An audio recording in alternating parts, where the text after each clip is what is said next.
But definitely I give the credit to Sangam Kala group कि मेरी journey यहाँ से स्टार्ट हुई। मेरे को कॉन्फिडेंस, एक स्टेज फियर जो होता था वो मुझे यहाँ से सीखने मिला कि मैं संगम कला ग्रुप से पर्सनली बहुत छोटी उम्र से एसोसिएटेड हूँ। I was very very young when I came here to सिंग।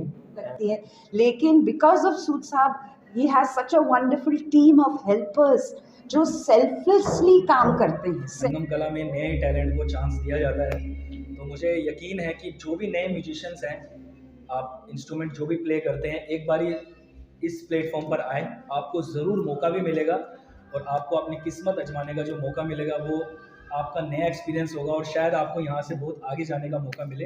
भारत की सबसे बड़ी गायन प्रतिभा खोज प्रतियोगिता 40वीं सुर तरंग की भव्य यात्रा समाप्त हो गई है। इस यात्रा ने भाग लेने वालों और आयोजन करने वालों के मन में लाखों यादें छोड़ दी हैं। सामूहिक रूप से यह गायन उद्योग के क्षेत्र में एक बड़ी सफलता थी।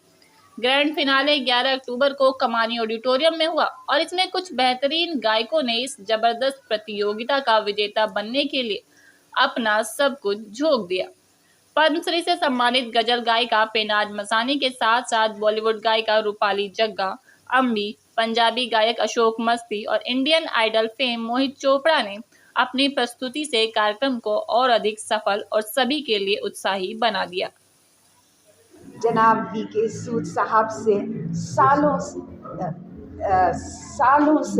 से जुड़ी हुई हूँ। सूद साहब is like a father figure to me and इतने अच्छे टैलेंट्स संगम कला ग्रुप से उभरे हैं और आज पूरे हिंदुस्तान में उन सब का नाम है। तो बहुत नेक काम करते हैं सूद साहब। टैलेंट को एक बहुत ही अच्छा स्टेज देते हैं। म्यूज़िक कॉम्पिटिशन्स तो आज हर कोई करता है, लेकिन इस स्टेज पे आके इतना खूबसूरत अंदाज से लोग आते हैं, क्या क्या जजेस आए हैं। मैं जयदेव जी के ज़रिए सूद साहब से मिली थी और तब से लेके आज तक मैं हमेशा जब भी सूद साहब याद करते हैं मैं कोशिश करती हूँ कि मैं ज़रूर आऊँ और बच्चों से मिलूँ, उनका गाना सुनूँ और सूद साहब जो हौसला अफजाई करते हैं बच्चों का, ताकि वो आगे जाके न सिर्फ हिंदुस्तान में बल्कि पूरी दुनिया में अपना नाम रोशन करें। तो आई प्रे के सूद साहब को हेल्थ दे, तंदुरुस्ती दे, ताकि उनकी जो नेक ख्यालात है, नेक ख्वाहिश है कि वो अच्छा काम करे, वो होता जाए। बिकॉज टू ऑर्गेनाइज इस लेवल पे ये प्रतियोगिता जो इस लेवल पे पूरे हिंदुस्तान में जो ऑर्गेनाइज करना, it is very very difficult.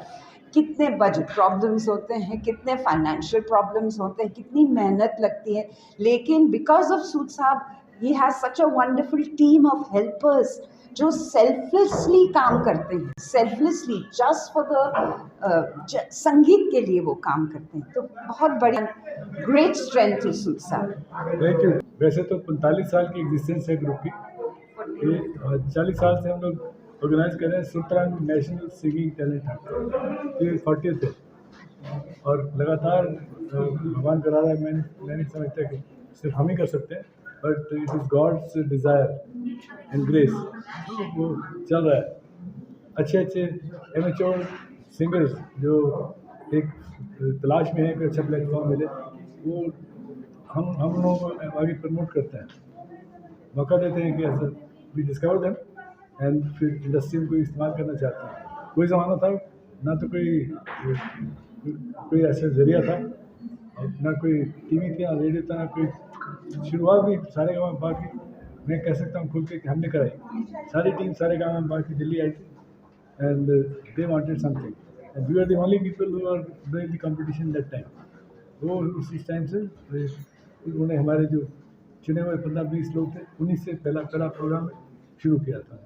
यहाँ सोनू निगम हमारे यहाँ से हैं, पेनाज मसानी जी हैं, हमारे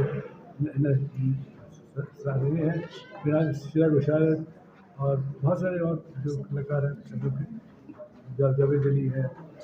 तो बहुत लोग हैं जो निकले हुए यहाँ से। तो हमें 2 दिन का कॉम्पिटिशन इंटरस्टेट का था। पहले मूवीज़ में अब गा लिया, शोज़ कर रहे हैं, ट्रैवल कर रहे हैं, वर्ल्ड टूर्स कर रहे हैं, but definitely I give the credit to Sangam Kala group कि मेरी जर्नी यहाँ से स्टार्ट हुई। मेरे को कॉन्फिडेंस, एक स्टेज फियर जो होता था वो मुझे यहाँ से सीखने मिला कि कैसे स्टेज पे परफॉर्म किया जाता है। एंड डेफिनेटली जैसे अंकल ने बोला कि जब कोई टीवी नहीं था, जब कोई हमारे पास ज़रिया नहीं था अपनी आवाज़ सुनाने का, तब सुर तरंग उस टाइम पे स्टार्ट हुआ था और उस टाइम पे मंच हम लोगों को मिला। So I am really grateful that आज मैं यहाँ पर खड़ी हूँ। एंड इवन आई रिमेंबर 2011 में when I was a contestant, तो पिनाज मैम वाज द जज देयर, तो आज मैं उनके साथ ये पैनल में खड़े होकर बोल रही हूँ, that is also big thing for me. So thank you so much. So अच्छा लगता है। हमने 1981 में शुरू किया, इतने साल बीत गए समझ में नहीं आता, ऐसा लग रहा है कि पल के झुकी और साल निकल गए, तो बहुत अच्छा लगता है। वक्त तो बदलता है लेकिन गज़ल चूँकि ज़िंदगी का दूसरा नाम है, ज़िंदगी से जुड़ी हुई चीज़ें हैं, वो कभी नहीं मिट सकती। गज़लें हमेशा रहेगी। जब भी आपको कुछ सुकून की चीज़ें सुनी हो, कोई चीज़ें सुनी हो जिसका कोई मतलब हो, तो आप गज़लें सुनेंगी। तो आज भी जब बच्चों को सुनती हूँ तो बहुत अच्छा लगता है। आपकी कोई फेवरेट गाना? पिनाज जी भी आप आई अक्सर थी सुनते ग्रुप हैं? में, तो 12 साल की थी, 13 साल की थी जब उस टाइम। जी जी जी। तो आज इनकी तो बात ही क्या है, she rose to the heights. आज भी गीत के सुर होते हैं ना, तो आदमी अच्छा लगता है। तो उसी में से कोई जो आपकी फेवरेट हो, जो आप जो गुनगुनाना चाहते हो, एक बारी। एक निदा फाजली का शेर है जो मुझे बहुत अच्छा लगता है, आर्टिस्ट की ज़िंदगी के ऊपर है कि तन्हा तन्हा दुख झेलेंगे, महफिल महफिल गाएंगे, तन्हा तन्हा दुख झेलेंगे, महफिल महफिल गाएंगे, जब तक आंसू पास रहेंगे तब तक गीत सुनाएंगे। नॉस्टैल्जिया है यहाँ पर, it's a whole flashback to me. और बहुत ही प्रेस्टीजियस शो है ये, और इसके बाद डेफिनेटली मेरी लाइफ बदली है। तो आई होप कि जितने भी कंटेस्टेंट्स यहाँ पर हों उनको और रास्ते खुले उनके लिए, वो और बड़े शोज़ में आगे जाएं। एंड आई एम होपफुल कि ऐसा ज़रूर होगा। ज़रूर ज़रूर। एंड आई थोड़ा उससे और अच्छा है, पैसे कुछ है।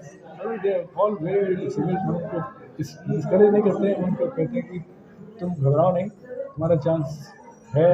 अगले साल से कई लोग 2-2, 3-3 साल करते हैं, फिर फर्स्ट आ जाते हैं, सेकंड आ जाते हैं। तो and finale Sangam Kala group पिछले 40 साल से संगीत की सेवा कर रहा है और नए कलाकारों को प्रोत्साहन दे रहा है, और नए कलाकारों को चांस मिलता है कि मंच पे आगे अपना फन दिखाने का, अपना आर्ट दिखाने का, और पब्लिक को भी मौका मिलता है नए कलाकार देखने का, सुनने का। सो हिंदुस्तान इतना बड़ा मुल्क है कि जितने भी आर्टिस्ट बने, जितने सेलिब्रिटी बने, जितने भी सिंगर आए, उतने ही कम है, क्योंकि हर आवाज़ का एक अपना टेक्सचर होता है, हर आवाज़ का अपना एक रस होता है। तो मेरे ख्याल में दिल्ली में बहुत बढ़िया तरीके से नए कलाकारों को ये मंच मिल रहा है, और इतने बड़े मंच पे अगर कलाकार 500, 600, 700 या 1000 लोगों के आगे जब अपना फन दिखाता है, तो एप्रिसिएशन उसी वक्त उसको पता चल जाती है कि कितना मुझे पसंद किया जा रहा है या कितनी मुझ में कमियां हैं। तो जिसने आगे बढ़ना होता है वो कमियां दूर करते हैं, और इतना लंबा सफ़र तय करना बहुत मुश्किल है। 40 साल तो बेटा भी साथ नहीं रहता। मैं संगम कला ग्रुप से पर्सनली बहुत छोटी उम्र से एसोसिएटेड हूँ। I was very very young when I came here to sing. इस समय मैं इस फाइनल तक पहुँचा था, and just because thanks to the national president, so many had called him outstanding singer. So that was 2008, and बहुत खुशकिस्मत हूँ मैं कि मुझे मौका मिला यहाँ पे आने का, संगम कला ग्रुप पे के स्टेज पे गाने का, मंच पे गाने का।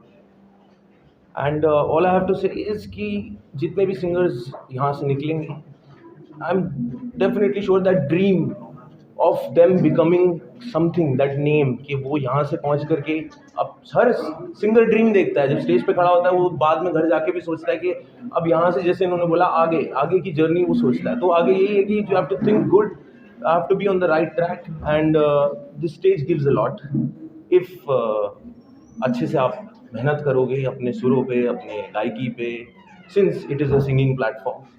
सो my association will always be with the Sangam Kala Group because like I said I was there since childhood and मुझे बहुत अच्छा लगता है इधर आना, मंच पे आना and to meet all the singers, to hear नए नए जो बच्चे हैं जो गा रहे हैं, you know, from the sub junior category to the junior and the senior sub junior, so young kids, so their parents, हर संगम कला ग्रुप के इंडिविजुअल जो चैप्टर्स हैं हर स्टेट में वो छोटे छोटे ग्रुप्स बना करके किस तरह लाते हैं सिंगर्स को कि वो दिल्ली तक आ करके एक बड़े स्टेज पे आके परफॉर्म कर पाए. That journey in itself is remarkable, it's commendable. Winner हुआ दिल्ली से और उसके बाद ही मैं इंडियन आइडल गया. ये मेरा लिए पहला एक मंच है, बहुत बड़ा मंच है मेरे लिए, जिसने मुझे एक शुरुआत दी है आगे बढ़ने की.